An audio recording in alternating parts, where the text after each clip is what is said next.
About to call T Grizzley, man. Why they say he killed his auntie? Yo, why they saying T Grizzley killed his auntie? Nobody wins with popular rappers, but earlier this week, Jobina Brown was shot and killed on the city's east side. face and think I'm playing AJB. I wish I was sitting outside with you and I was in that back with you. You know your favorite rapper when the never.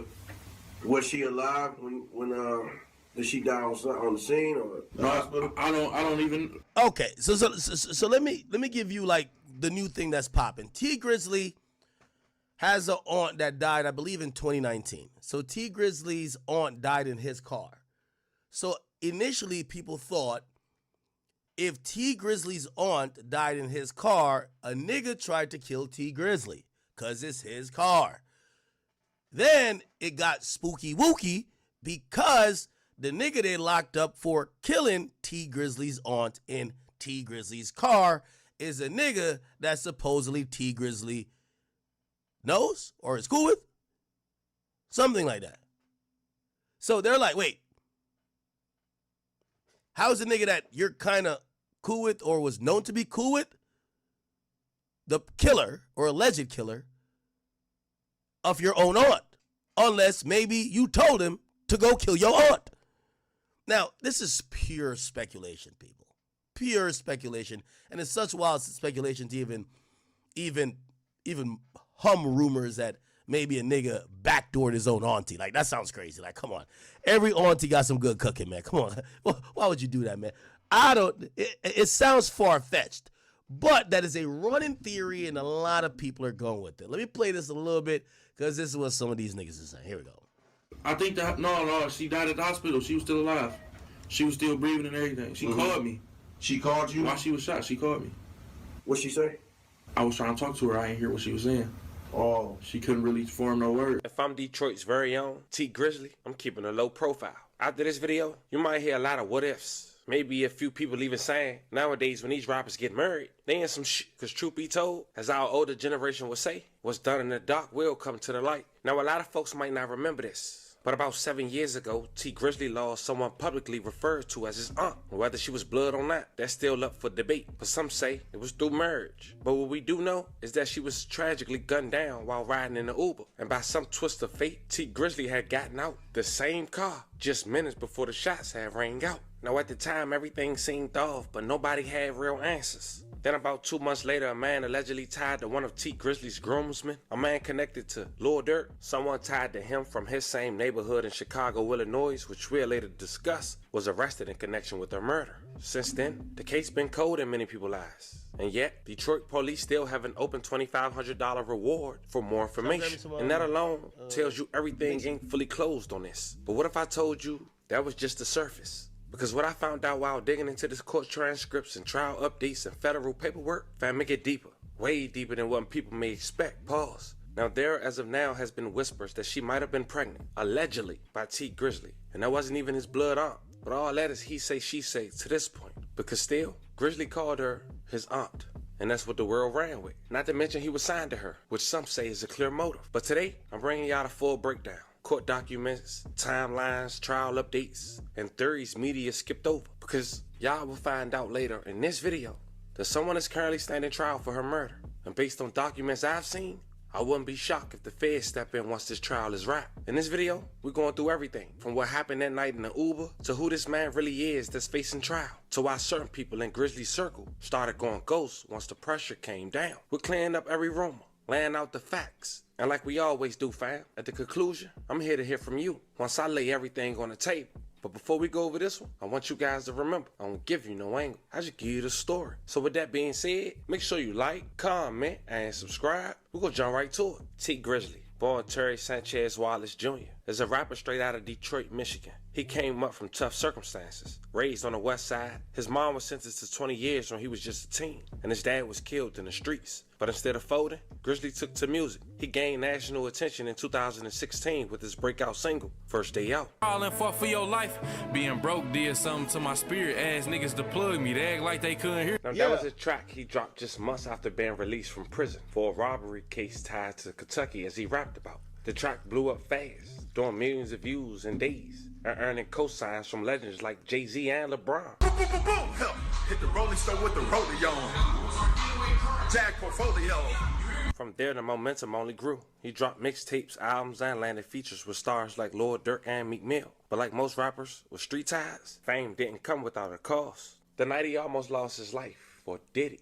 Instead, his quote-unquote aunt did. In August of 2019, everything changed for T Grizzley. He was riding through Detroit in a black Chrysler 300. A little after 9 p.m. on the 3600 block, a 3-mile drive on Tuesday, when the driver exited the vehicle, shots were fired from an unknown location. That driver was allegedly T Grizzley going to his other aunt house at the location of the 3600 block of the 3-mile drive. A woman who took the stand today, almost 7 years later, which we'll later talk about. The bullet stuck Jobina Brown. May she rest in peace, and love and condolences to her family. Grizzley, one of Detroit's most popular rappers, but earlier this week, Jobina Brown was shot and killed on the city's east side. Tonight we're hearing from a local radio show host who worked with Brown. 7 Action News reporter Anu Prakash joins us live from the scene to tell us how Brown is being remembered and what police are saying. Anu. Well, Glenda, Detroit police tell me that homicide investigators are still working on this case, still trying to figure out what led up to the shooting here on 3 Mile Road just off of Mack. Meanwhile, those who knew Brown say she was kind-hearted and a hard worker. She was a sweetheart. She was a good person.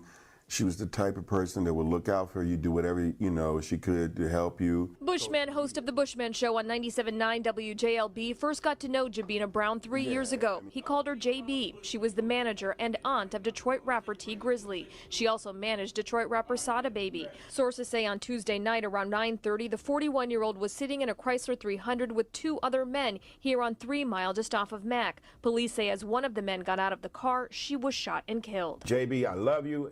I miss you, but I will never forget about you. You were a queen and you were awesome. Bushman says he's been getting calls and comments on social media from people across the country, those who've gotten to know Brown and some who are fans of T Grizzley.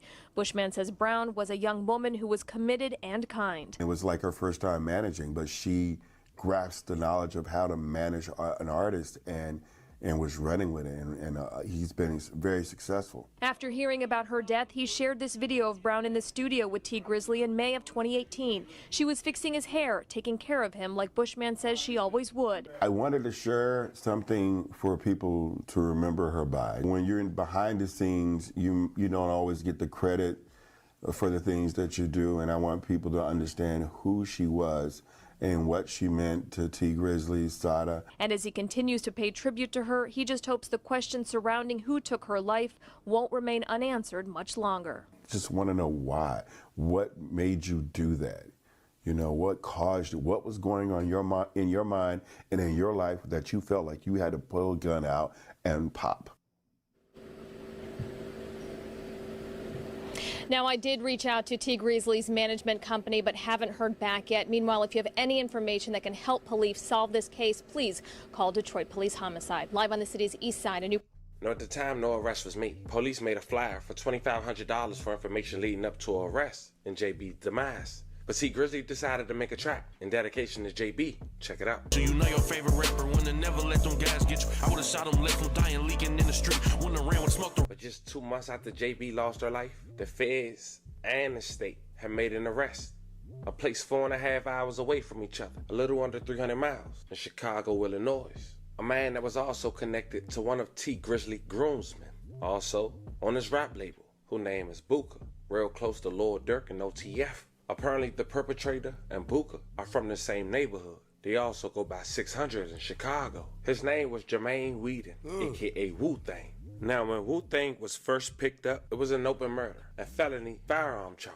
But what a lot of people don't know is that Wu-Tang already had a serious criminal background. This wasn't no first-time offender. In fact, back on May 12, 2016, he had a felony conviction for aggravated unlawful use of a weapon in a vehicle in Cook County. He was sentenced to 1 year imprisonment. And second, on March 15, 2018, just 2 years later after that, he had a felony conviction again for unlawful possession of a weapon by a felon in Cook County, in which he was sentenced to 42 months in prison, which lets us know that Wu-Tang not supposed to be around firearms. Now, I wanted to make all that clear, because he was later caught with a firearm that was illegal in Chicago, which we'll later discuss. And the feds got that case. And what they did is they dropped it for the moment because he did get found with a firearm that has did another crime across state lines. And they let him deal with the state for now. And we just wonder why. But they also did something that I want you guys to pay attention to as well. In the state case, gave this habitual offender a reasonable bond for murder. As mentioned, we wonder why. But at this point, we know this is no ordinary case, and some folks believe he was let out on purpose. Maybe even being used as bait, or even working with somebody. Either way, something is off. Now, when JB